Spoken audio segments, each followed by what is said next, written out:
Parker, now I remember you. You're Connor's student. Tells me you're brilliant. He also tells me you're lazy.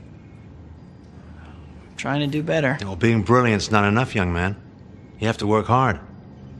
Intelligence is not a privilege, it's a gift. And you use it for the good of mankind. Release your inhibitions. Let's go. Feel the rain on your skin. No one else can feel it for you. Only you can let it in. No one else can speak the words on your lips.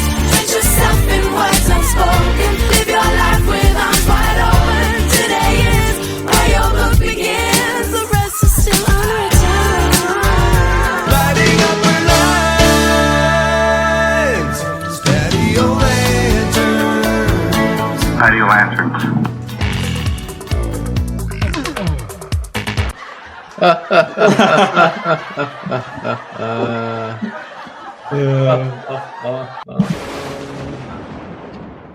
Okay, let's get to it. Enough of that fake laughter shit. What is happening, Ryan? It's nice and early Monday afternoon, November 17th. We're well past Halloween. Your gnome costume is in the trash or hit the, I don't know, consignment so somebody can pick it up for next year. How are you doing? Kurt, it's November, man, and it's it's dark. You refuse to be happy in November. I think you gotta, like we were talking about last episode, I've tried to embrace the darkness. I'm dark, Kurt. Yeah, you do. Your background's way darker than mine. But yeah, 3:15 p.m. Pacific time. Looking pretty gray. Time to slow it down, man. I boarded up all my windows because I don't even want any light peeking in. Yeah, you've been playing a lot of video games. Like, do you? Fuck yeah. A lot of Resident Evil. Does it ever make you like want to get a crowbar lying around?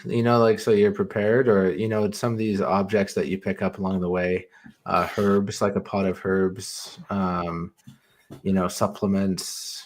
Kinda. I mean, just to be ready. Resident Evil. I'm glad you started with Resident Evil because we'll take like the first 20 or 30 minutes to talk about Resident Evil, I think. But the items you're referring to, it's interesting because in Resident Evil 2, you can pick up different items such as boards to board up windows. Think like COD zombies, but they're very like random when it comes to like which items you pick up. Like you don't pick up a hammer and a nail. You just pick up boards, and then you hear all this like bum bum bum bum, and all of a sudden the boards are on the window. So it doesn't really, it's not really fully fleshed out. But and also you just Leon and Claire, they just kind of carry these boards in their pockets. I know. But yeah, I mean I definitely want to get some boards just in case. Crowbar, sure. There's no crowbar in that game, I don't think. I haven't seen one yet, but some other tools. Yeah. How's your Resident Evil experience? Yeah, I think I'm almost done Resident Evil 7 Biohazard. Really? A bit of a spoiler. I escaped the house. Found Mia. Yeah. Created the serum, but there's still more to go. There's still, like, I thought it was going to be the end of the game. I was really excited, and then there's still more to come, more to unearth. So this is definitely the one Resident Evil with the most coherent plot line, the most jump scares. Yeah, they got it all. So still more to come for 7.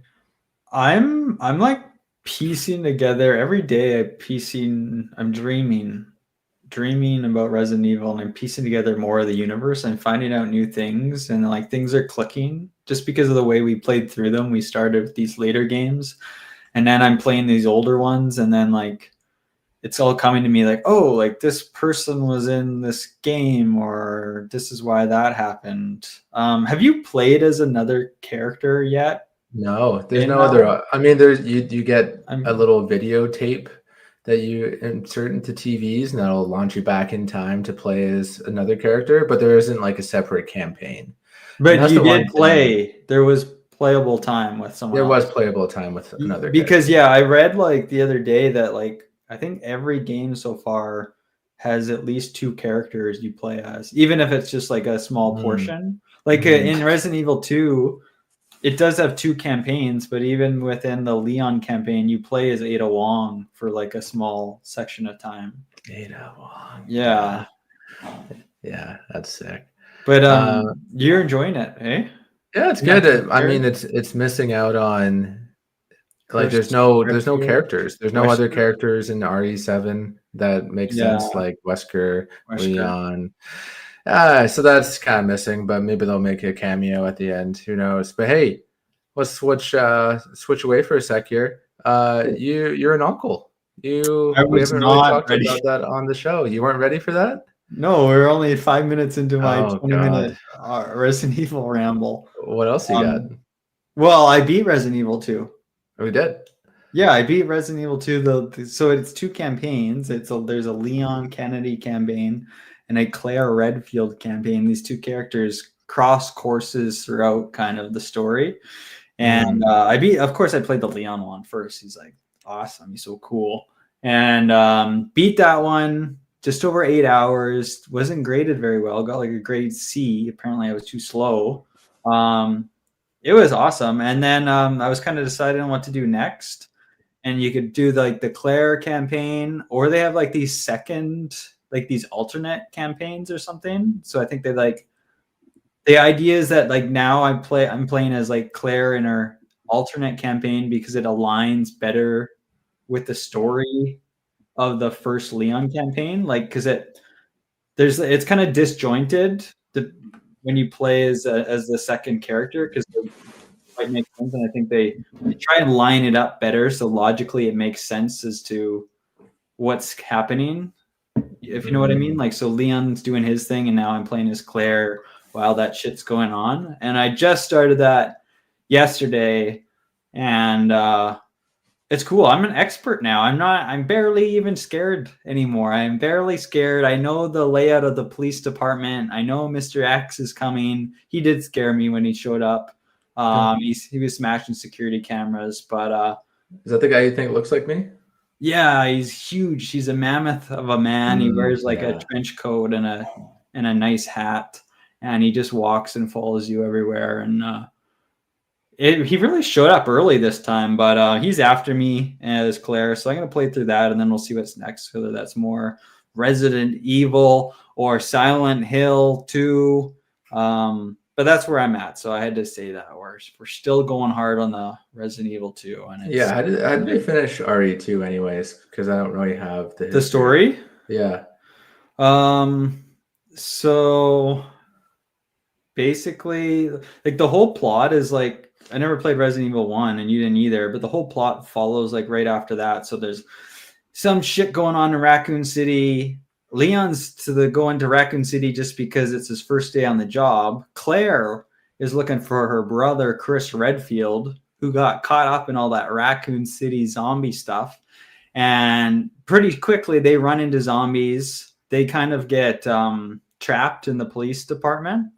Mm-hmm. And they're surrounded by zombies. They can't leave. And then they slowly start to piece things together. You know, Leon runs into Ada Wong, and they kind of start to piece things together as to who's involved. Umbrella, mad scientists, is it the G virus, I think, in this one.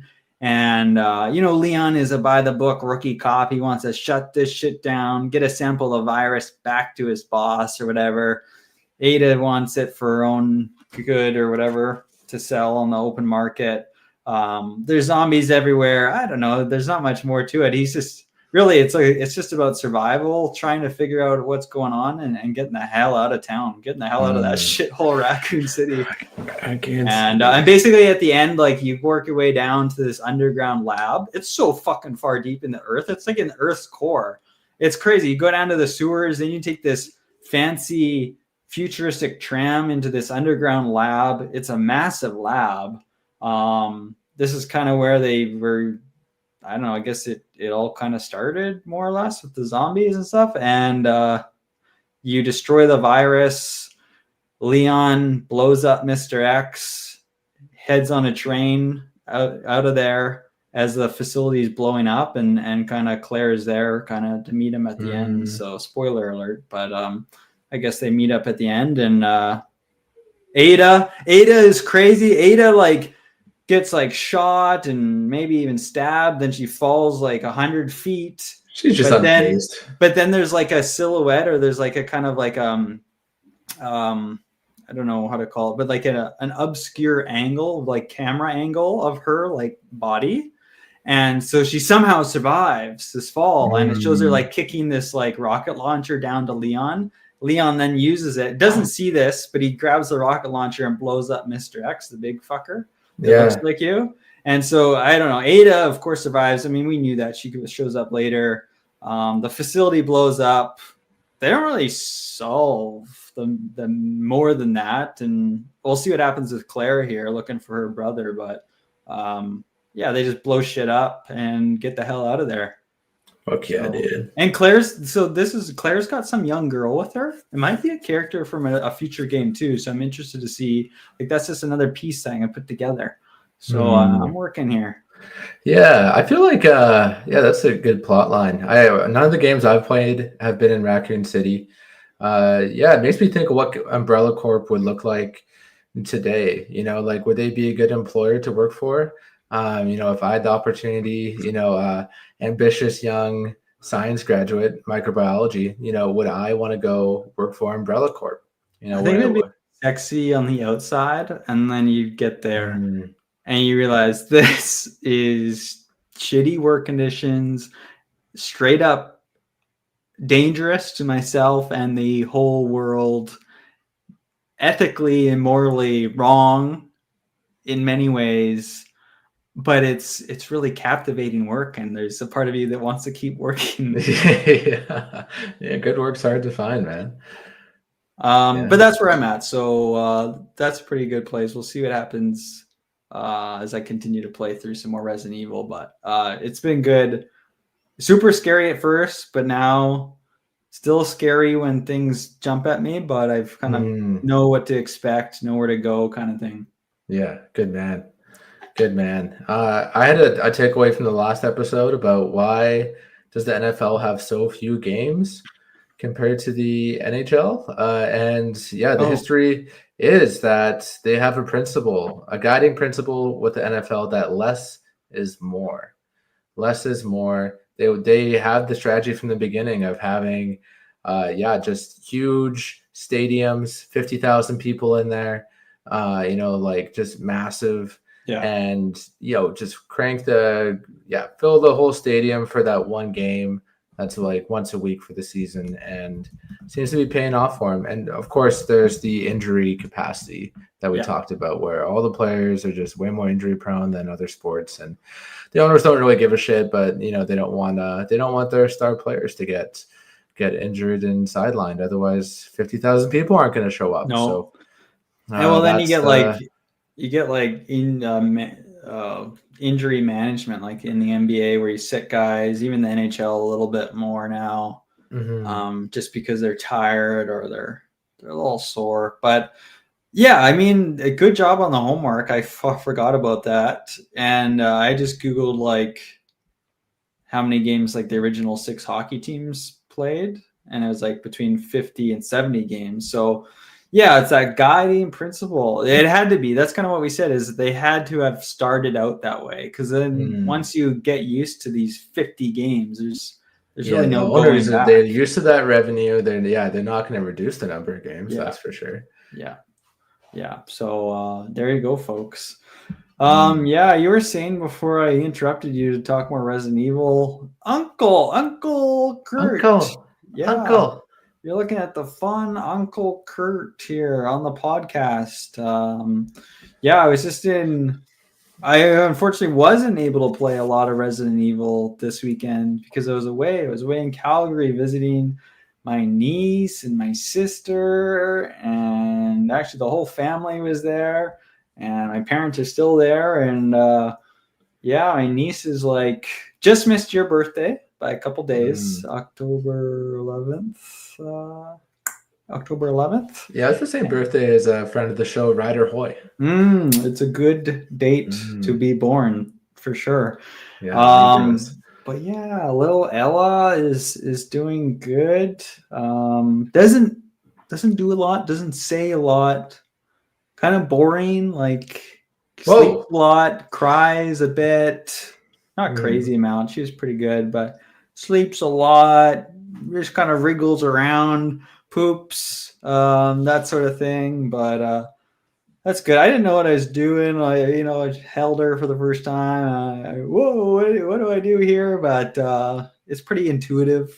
Babies Okay. are. How would you I think describe it to me? If assuming I never held a baby, what's your advice? Well, I'd probably be like holding it, and so I'd be able to show you. But basically, you want to support the head Oh. all the time. So either with your hand or like maybe the inside of your elbow, something like that. And then the other hand can kind of just be on its back and bum kind of thing. And that's about it. And then you can kind of go crazy with the thing. You can kind of just sometimes Let's go wild. Yeah, sometimes I didn't personally have to burp the baby, but sometimes she's kind of laying up this way, boop, boop, boop, giving her a little pat or whatever. But really just support the head and let the rest of her body flail about. And it's kind of crazy. I mean, they all say that, but it's so fragile. Like I didn't want to drop her. I didn't want to be the guy that dropped the baby. Yikes. It would have been a disaster. But I got her a book of a potentially the greatest athlete of all time, NBA superstar. Number 6,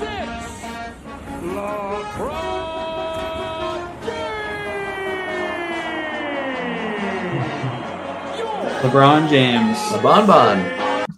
No, I was saying to you earlier that like I did want to bring something, and so I bought a children's book. She can't read yet, by the way. I was surprised. So the book wasn't a big hit at this point. But there was a LeBron James baby book, and I didn't actually spend the time to look through it. I don't even know why. Now I kind of regret not looking through it, but I like read through every single book in there, like for babies or children of 0 to 2. And for some reason, I just looked at the cover and like laughed. But there's some kind of LeBron James baby book, and I thought that would have been funny. So little Ella would grow up to be the biggest LeBron fan of all time, potentially. And of course, she's probably, I mean, maybe with technology and sports science these days, he'll still be going. But for most of these athletes, I think at his age, he's getting close to retirement, but I don't actually know. Maybe he'll last another 10 years in the league. He is the GOAT, right? Yeah, I'd say another 10 years at least. Or maybe he'll pick up, didn't Michael Jordan pick up baseball or golf? Like maybe LeBron will pick up another sport and then come back to the Cavaliers and win another championship.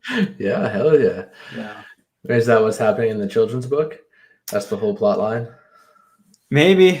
I mean, did you see that new Space Jam with LeBron James? Yeah, it sucked. I never watched it, so it sucked. Yeah. Damn. That's too bad. It's not because they made Lolo Bunny less hot, but did they? I think it did. Yeah, there was a whole the far right were screaming. They wanted sexy Lolo Bunny, and they didn't get it. They were very upset. Oh, I didn't even. Yeah, it's kind of the same thing when they were upset about the green M&M, who was a victim of the woke mob. Yeah, there's no more green M&M mascot. Yeah, they're upset about that. Yeah. Okay. I'm gonna have to look up some of this stuff later for research purposes. I vaguely remember the green M&M. Did she have like lipstick and? Well, I don't know. Yeah, that's right. I don't know. We're getting sidetracked. What do you want to say to your niece? She'll be listening to every episode probably for like here on out, I imagine. What do you have to say to little Ella? Yeah. Hi, little Ella. You might not be so little anymore by the time you get around to this episode. I think we're on like episode. Actually, I can just check here. I think we're on like episode 221 now.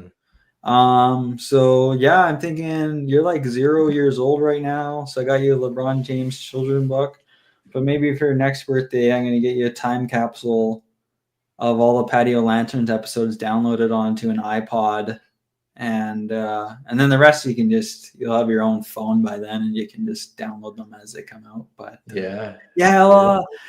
thanks for listening, our new loyal listener and fan. We'll have to have you on the show someday when you're a bit older. It's a little bit too mature right now. Give her 20 years. Yeah. Yeah, that's cool. I mean, I can't wait. Like, it kind of gives you an idea that you could create your own little Lanternites, right? Like, I could go and make some babies or like adopt some kids and kind of have them as loyal Lanternite minions that would just be fed Patio Lanterns episodes on loop and get those listens up, and then of course they get old enough and they spread it around at the school, and it's 6-7 Patio Lanterns, and it goes viral, and next thing you know, now we're probably 50 years old, but we finally go viral and we make it big. Yeah, I think that's a good reason to have kids as any, really. I think so. Yeah, I think so. Huh. Yeah, I like the idea of you just little Ella just having an iPad at like 4 weeks old or something like that. Here you go, kid. And then what if you made her an Instagram account and just started sending memes to that account for 18 years, and then you gave her the password on her like 18th birthday or something like that. Then there was 18 years of brain rot to go through. Can you imagine if I made an Instagram account for my niece without telling my sister, and like how unhinged that would be? The new Toy Story is featuring like an iPad thing. There's a Toy Story 5. No, it did not end with Toy Story 3, Randy. I know you're going to say that. Didn't it have a nice ending in Toy Story 3? Yes, but it didn't end. There was a fourth one with a spork. I don't know what the fuck a spork is doing in a Toy Story movie, but now there's a fifth one, and it's the toys. It's Woody and Tim Allen versus the iPad. I think it's some kind of iPad frog, some kind of screen, some kind of electronic thing. Yeah, they lost me there. I mean, a spork, like, what is this, like poverty Toy Story? Like, I don't know what the hell is going on here. Boys, they ran out of creativity. Yeah, they lost all the juice. I mean, they should have just called it quits after 3. It's, that's disappointing. Well, it's money, and I think it did really well. I'm guessing it did. They're making another one. It must have. So naturally. So just keep them coming. Comment. Oh, you know what? Like I came back from Calgary yesterday. So I was just there for a few days. Didn't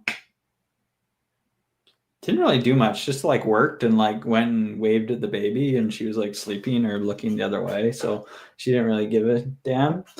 But anyways, I came back yesterday. My parents are still there, so the whole fam's still there, and I guess they went. My sister was telling me this today, right before we came on air, and they were going out for brunch, or they were out for brunch when she was texting me, and she said mice were falling from the ceiling. Mice were falling from the ceiling. They had to move seats, and then another one fell and fell on my dad or something. And where was I'm this? like, what? It's some brunch restaurant. I don't have the name. I can't remember the restaurant. It's some kind of Calgary brunch restaurant. There are multiple mice, like live mice. I clarified. Are they alive? Yes. Yeah. And one either fell near or on my dad, and they finished their food and everything. And so it leads me to the question, like, do you stay in that scenario? How many mice before you leave the restaurant? How many mice falling from the ceiling panels before you kind of like, nah, it's not worth staying here? What do you think? I think it's one. I think it's one and done, man. Because if you maybe there's just like droppings that have hantavirus or something like that in there, and you don't want that. You don't like if there's one mouse, there's a few mouse. There's a few mice. Well, there were at least 2. Right. I get the fuck out of there right away. That's a dine and ditch opportunity. You know. I don't know where they were in their meals. If it was like they just sat down, or they just ordered, or the food was on its way. You could smell it, the waffles, or if they had the food on their plates. I don't think they had the food on the table. I'm guessing by the sounds of it, but I thought that was crazy. And I'm not like a guy that like gets like grossed out like I find a hair in my food, whatever. You got your grubby hands in my food, probably whatever.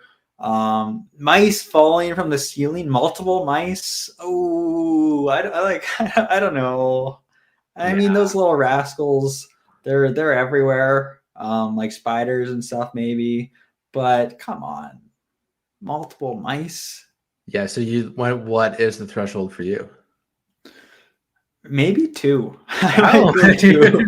You're so forgiving. 2. Yeah. All right. 1. Okay. It's just it happens to everyone. We'll Just, move yeah. tables. We'll move over here, and I like the dropping but from the ceiling part. the Mission Impossible one. Second one falls. Ooh, like Mice don't Ratatouille. usually make mistakes like that, so it makes me wonder why do they just fucking fall from the Yeah, I'm kind of wondering ceiling.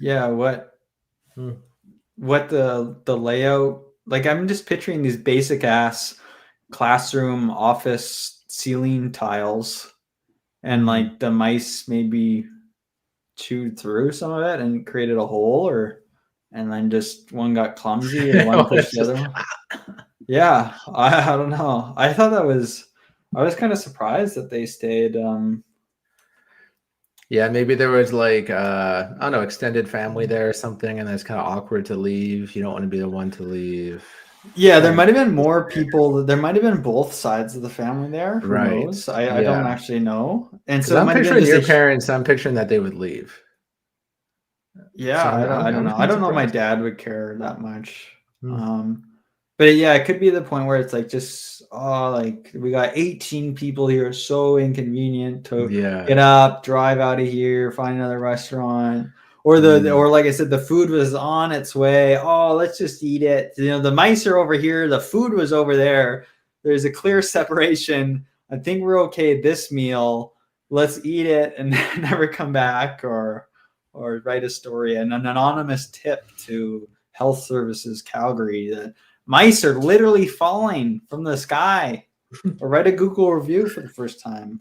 Yeah, I don't know. I kind of feel bad though if you kind of, like, how am I supposed to know if there's mice in my ceiling? There could be mice in my ceiling. I wouldn't know. And then all of a sudden you got all these people slagging you on Google reviews just because these mice happen to get clumsy and fall out of the ceiling. Well, I'd fucking rinse them on Google reviews. So imagine you are on a date and you brought your date back for the first time, and a mouse fell from the ceiling and just landed on her. And you'd be like, "Oh, that's never happened. I swear." Yeah, like exactly. Would you like, if I was that chick, I'd be like, yeah, fucking rights, buddy. Like, I'm out of here. Well, that's what's wrong That's with the same modern thing. dating. That's what Kurt Steed was trying to tell us. Like, there's no second chances. There's no room for error. Yeah, there is no room. I think there is no room. And a little mouse. There is no room on the mouse air, unless you're filming a little movie called Mousetrap in the 1990s. What a story that would be. And even better if it turned into be like this long-term or a lifelong relationship. Like, oh yeah, like our first date or the first time I went to his or her apartment, a mouse fell on my lap. I was grossed out. Yeah, but the odds of that happening stay for the first time, like, it's way more likely that mice have been falling from your ceiling in the past and you didn't do shit about it. And there's got to be a first time. Though. There's always a first time. That's true. So unlikely, Kurt. Unlikely. What else you got? What else is I went hunting. Yes, weekend. Lots of hunting, fishing, and grilling every day. Mm-hmm. I went out to Yak. I think I talked about the town there. 2 Pump Pauls, 2 Toke Timmies, 2 Scoop Steve, and yeah, there's just a ton of crown land out there. So I camped in my tent for 3 nights. And yeah, it got a bit nippy, I'm not gonna lie. I think it got to about -5 at night, and I was just like hugging a Nalgene water bottle filled with like boiled water to keep my little sleeping bag warm, because it was pretty cold. And thankfully it wasn't wet until the last day. And yeah, I love hunting so much. I really do. So it's just feel like I'm in a flow state. So imagine, me walking through the forest. You're just mindful of every step, every noise you're making, what direction's the wind going. Yeah, just extremely immersive. And it's quite a good joy of mine. I love spending time in the woods already, and yeah, this fills it with a lot of purpose. And the first couple days didn't see any deer, and then the last day, the Monday on November 10th, around 8 a.m. I had a good deer buck encounter. I'll walk you through the story here. So I woke up 5:40, and my routine was to essentially not have breakfast. You go do the morning hunt, you come back, and then you have your breakfast, you make camp, you have a nap, you have lunch, and then you scout out the next place for the afternoon hunt or the evening hunt, and then you come back, have a campfire, have dinner, go to sleep. So that's kind of the routine. And so I got up around 5:40 and started walking down this Forest Service road. And yeah, I was so surprised. There was like it was still super dark out, but in the moonlight, maybe like just 20 meters down this Forest Service road, I saw this little whitetail butt was just jumping off in the distance, and I was going after whitetail myself. So I was like, oh, fuck's sakes, like I'm not gonna see that thing again. Like they're very skittish deer compared to mule deer.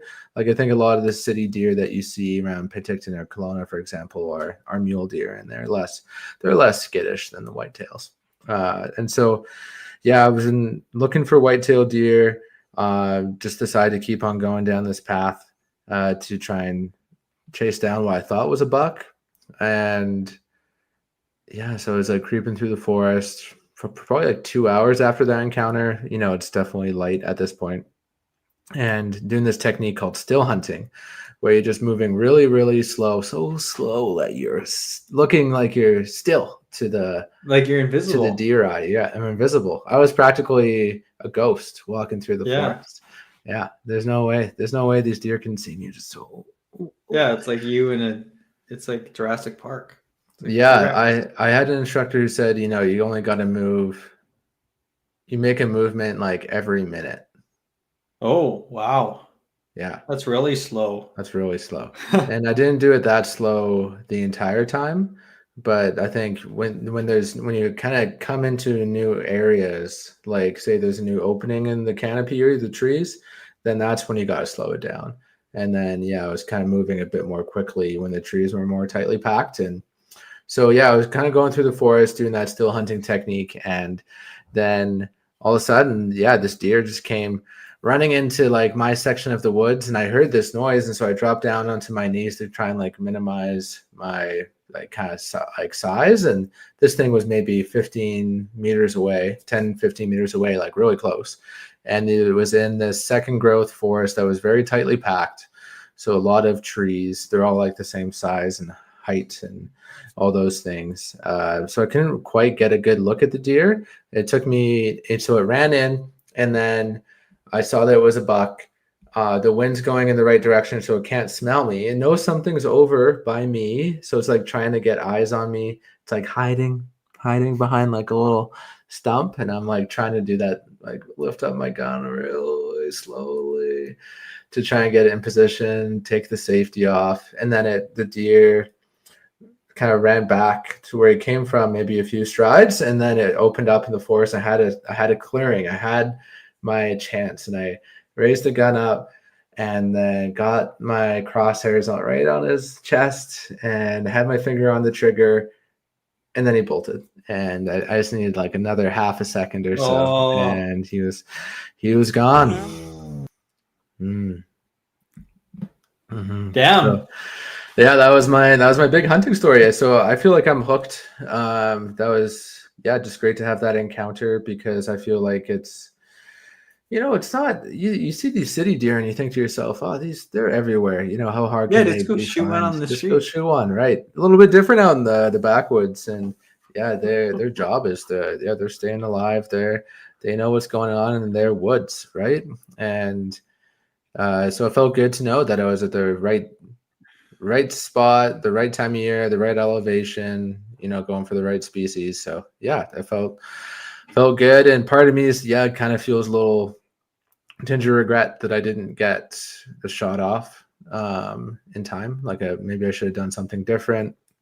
Like maybe I just shouldn't have moved at all, and like waited for that deer to settle before I brought my gun up to aim or whatever it might be. So yeah, it's been playing through my mind quite a bit.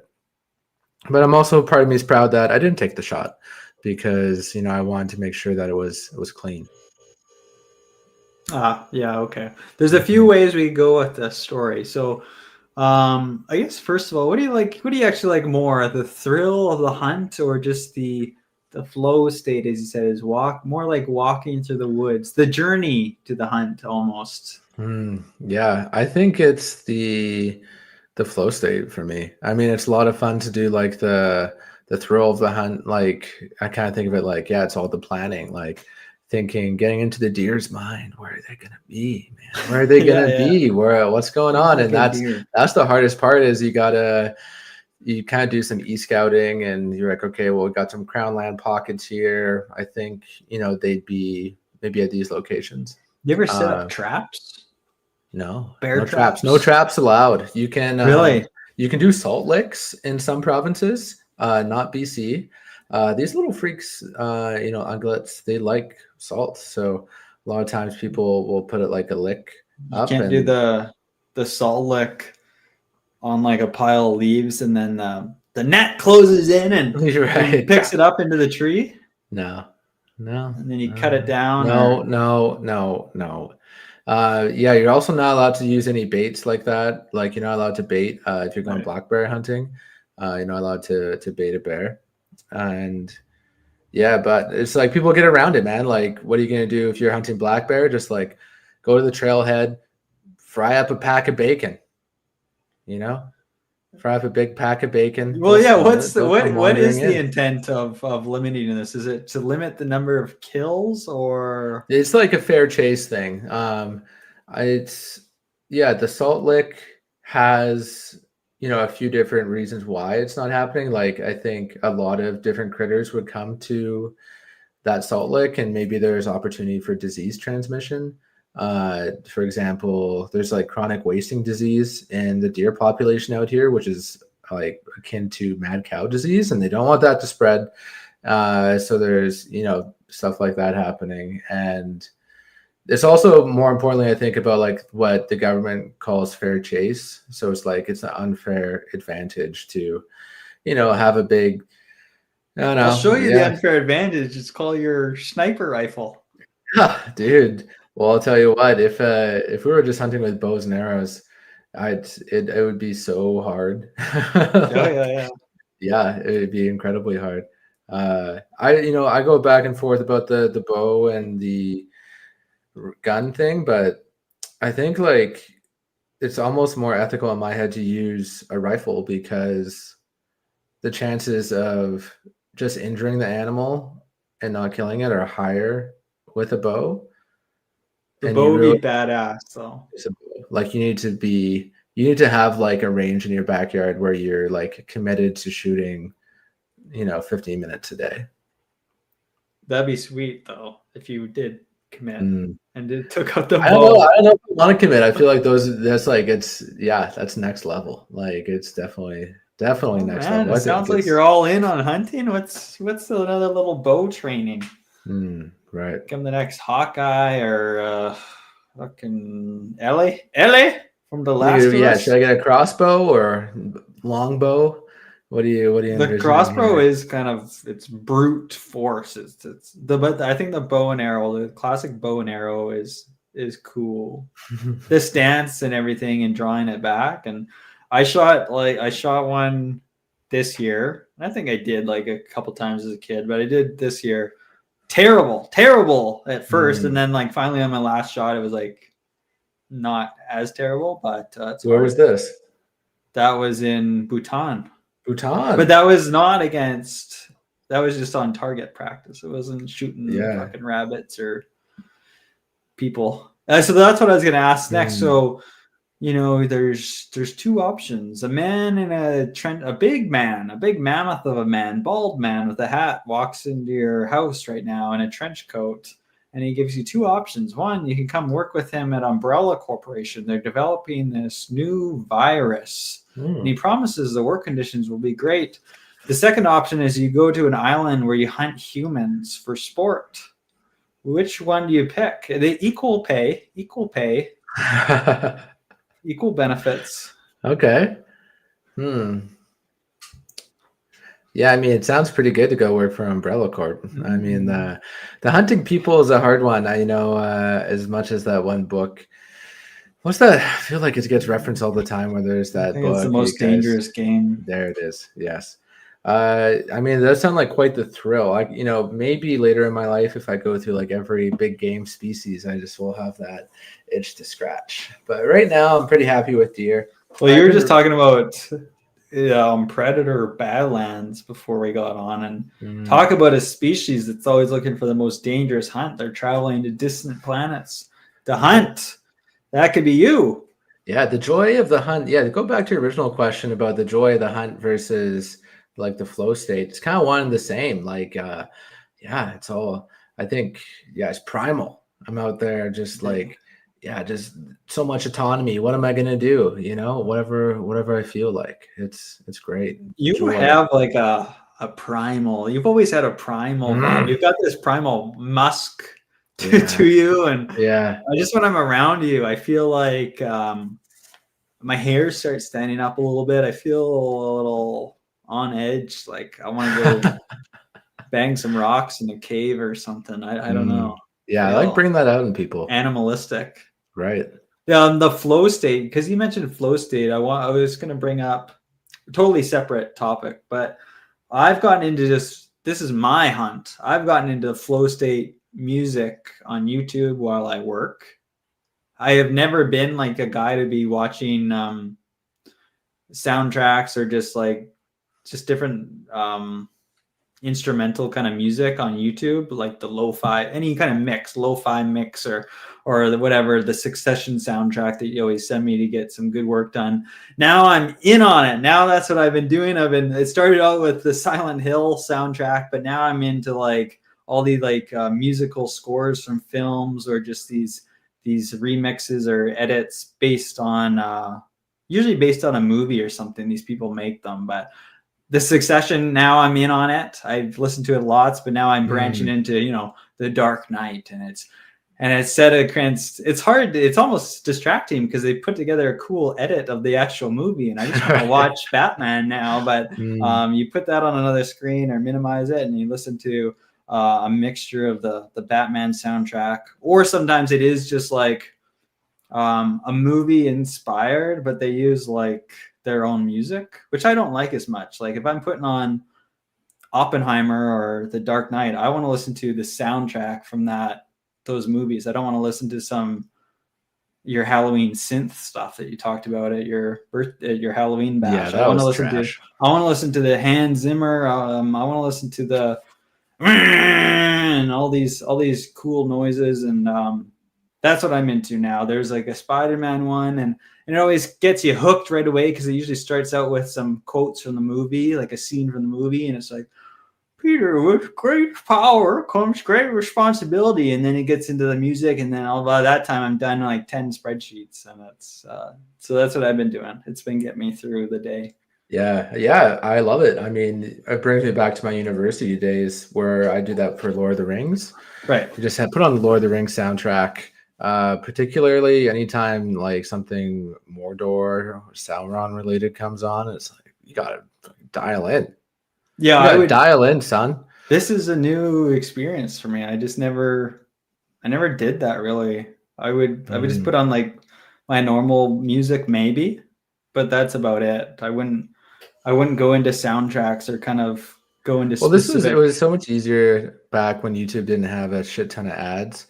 I know you probably have a good ad blocker on there, but it kind of ruins the mood when there's just some random ass ad that comes up every 6 minutes or whatever it is now. Yeah, even before you start sometimes, but usually just whatever you skip it and then you get into it. But not us though, Curdy boy, not at Patio Lanterns. We haven't had an ad read for a good chunk of time now. We have resisted the ads because I know for the consumer experience, it's not ideal. All these other podcasts, radio shows, television shows, they try and convince you that the ads are necessary to keep the show running because that's how they make their money. Yeah. But Like they'll say something like, "Oh, if you want to support our podcast, you'd listen to this advertisement. You wouldn't skip ahead." Have you come across that? no one specifically told me to listen. I've seen some people on YouTube or Spotify that say you should listen to this or you hate me. Oh, I haven't seen that. That's aggressive. I haven't seen that. Yeah. I know we talked about like sports betting a bunch and like how it's so in your face and there's ads everywhere. And I don't know, just like another hockey podcast like picked up sports betting ads. They already had their own ads and they picked up sports betting ads. And they do like a whole segment on betting. Like I'm not again. I don't even know what sports betting is. Like people talk about all these odds and these lines and whatever. And anyways, they're doing two things. They have like, it's kind of like it's not like an ad read, but it's like it's put into the show so that they do like a segment based on betting. Like, so for an upcoming game, here's what you should be looking out for. Here's what you should bet on, like that sort of thing. Like McDavid to score 2 goals plus 500 or whatever, however that works. And it's already so in my face and in everyone's face for years now, but just like another show or something that I consume now has picked it up, and it's just like, it's like it just brings it down. I actually like fast forward or skip through it, even though it's not like an ad read, so it's different every episode, but it's still like, oh, get this shit out of here. Like, I don't care. And then you watch a game and they have like odds to win the face off, and they have the intermission one. You got this cabbie guy, still don't know what his job is at TSN, and he does sports betting. And I just despise sports betting and the ads and how in your face it is. I think the only way to gamble is like a real man and do it in person. You know, none of these apps. What do you mean? You know, like to your buddy to say like, hey, $20, Crosby's going to win the face off. But you want to, then you want to win big. So that's why you want to go online and you got tons of suckers and you can bet $1 million that Crosby's going to win the face off. Right. I don't know. Yeah, there's the I guess they have all the odds on there and all those stupid parlays and stuff like that, but don't get sucked in. Something gets sucked in.